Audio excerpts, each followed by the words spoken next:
الرحیم۔ آج میں چاولہ کے غیور عوام اور نوجوانوں سے مخاطب ہوں۔ اللہ تعالیٰ قرآن میں فرماتے ہیں کہ میں اس وقت تک کسی قوم کی حالت نہیں بدلتا جب تک کہ وہ قوم خود اپنی حالت بدلنے کے لیے تیار نہ ہو جائے۔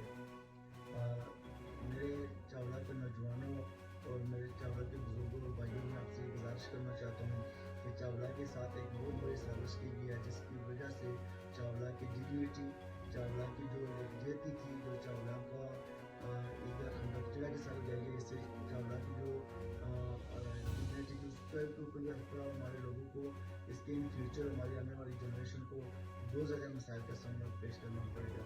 تو اس کے لیے میں نے ایفرٹ کیا ہے۔ میں نے یہاں پہ جب مجھے پتہ چلا کہ چاولہ کو فنڈکٹر کے ساتھ لگا رہے ہیں تو میں نے اپنے گاؤں کے لوگوں کو موبلائز کیا۔ میں نے اے سی کے دفتر میں احتجاجی کارڈ کروایا اپنے لوگوں کے ساتھ مل کے۔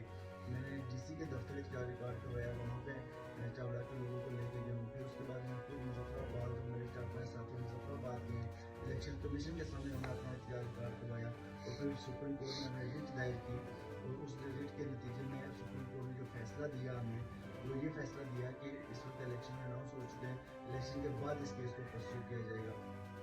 میرے کہنے کا مقصد ہے کہ میں نے اپنی اے